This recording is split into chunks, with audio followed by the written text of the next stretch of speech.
Nongeye kubaha ikaze kuri Mitive Inspires.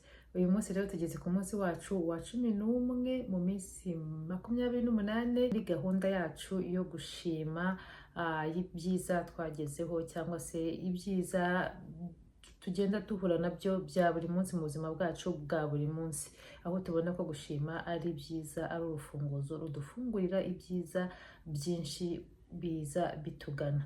Aho dutangiye kujya tuganya winubira ibikubayeho, burya nanone ubukurura ibindi bibi nyine bigakomeza bikaza nyine bigusanga. Niyo muri gahunda nyine twihaye kujya dushima Imana igihe cyose. Uyu munsi rero uduhishiye iki? Kuri uyu munsi turarebera hamwe igitondo cy'igitangaza. Ngira ngo rwose mu gitondo akenshi tubyuka dufite agastress k'ukuntu umunsi uri bugende, turi gutekereza ku bintu wenda byaraye bitagenze neza ejo hashize, bityo nyine bigatuma tubyuka tumeze nabi, kandi burya iyo tubyutse tumeze gutyo umunsi urangira nyine dufite ka gastress. Ni byiza rero kubyuka wishimira ibyiza byaraye bikubayeho, wishimira ibyiza wagezeho, ukabyuka nyine utekereza ku bintu byiza gusa ari byo utindaho, noneho ukabishima, ukajya uvuga buri kimwe cyose, uvuga ati iki nakigezeho, iki naraye nkigezeho, byaraye bimbayeho umunsi w'ejo wahise, mbese ugatondekanya ibintu byiza gusa, noneho ukabyuka ufite umutima ukeye, ufite mu mutwe hakeye, noneho nyine ugahita utangira nyine na gahunda zawe z'umunsi, kandi nazo ugatangira ushima, uzishimira ko ziri bugende neza, ushimira Imana ko ziri bugende neza. Burya uko igitondo ugiteguye bigutegurira uko umunsi buri bwire umeze. Iyo igitondo cyawe gitangiye nabi, ni ukuri umunsi wose bimeze nabi. Ariko iyo gitangiye neza n'amashimwe nk'ayo ngayo, wishimye unavuga ati ndizera neza ko uyu munsi nawe uri bugende neza, byanze bikunze uwo munsi wawe uzagenda neza. Tondekanya rero ibintu byawe byibuze 10 ushima Imana mu gitondo, mbere yo kubyuka, mbere yo gukandagiza ibirenge byawe hasi uva mu buriri bwawe, ubanza ubishimira Imana, wishimire ibi n'ibi byambayeho, uyishimire ibyiza byose byakubayeho, ubundi nurangiza uyiragize ushimire uko umunsi wawe uri bugende. Burya kenshi ni byiza kushimira igikorwa mbere yuko unagitangira.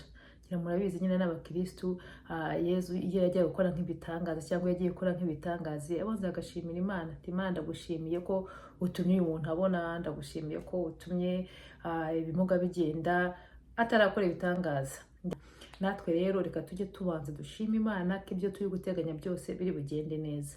Ako kantu tugakora tukagashyira muri gahunda zacu. Gushima, niba usabye ikintu ushimira ko wagihawe. Baratubwira ati nimujya musaba mujye mwizera nkaho mwahawe. Hari igihe umuntu nukora asaba akakomeza agasaba cya kintu cy'icyizere kikabura, akaguma gusaba gusa, niba akazategereza ko ahabwa nyine agaheba, kuko ntabwo wizeye. Saba kandi wizere ko ibyo wasabye wabihawe, ahubwo uhita ushima Imana ati Imana urakoze ko umpaye amafaranga yo kwishyura inzu uku kwezi. Isengesho ryawe rirarangiye. Wisaba gutyo ngo mu gitondo wongere ukutirize, ejo bundi wongere ukutirize, kandi isengesho warikishijeho warangije no gushimira. Nyatwe igitondo cyacu tujye tubyuka dushimira Imana ko umunsi uri bugende neza, uve mu buryo rwose watanze amashimwe, bityo ugende wemye uvuga ati byanze bikunze uyu munsi biragenda neza. Ngayo rero y'igitondo cy'igitangaza, ntitubyukane amaganya. Muri iki gitondo uze kubyukana amashimwe, kandi wongere uzirikane bya bintu byawe 10 duhora dushima Imana wagezeho, cyangwa n'ubu bikikubaho, ujye uvuga n'impamvu ubishimira Imana, ubundi uvuga urakoze kubw'ibintu byiza byambayeho. Ubundi nujya no kuryama, nkuko bisanzwe byo turabizi ko nta kuryama tudashimiye Imana, tudafashe ka kabuye kacu k'igitangaza ngo twongere dusubize amaso inyuma ku byiza byose byatubayeho uwo munsi. Nta kuryamana umutima mubi, ibi tubyihorere, dushimire ibyiza, bityo nituryama neza turabyukana amashimwe nanone mu gitondo, nanone cya gitondo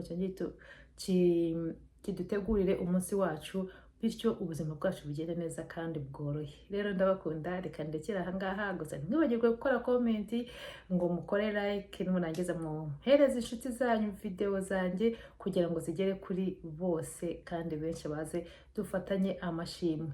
ni ukuri kandi ndabashimira ku bantu bose rwose bagenda biyandikisha buri munsi, no ku bantu mugenda munyohereza utumesaje, turamfasha rwose, bituma nanjye nishima, ndavuga nti hari umuntu wabonye ikiganiro cyanjye aragikunda. Mukomeze rero mubane n'amahoro y'Imana, mugire igitondo cyiza. Niba uyibonye mu gitondo iyi video, kandi niba uyibonye ari ku manywa, uzirikane mu gitondo ukuntu uri bubyuke bimeze, ukuntu uri bwitware mu gitondo. Imana ikomeze ibarinde.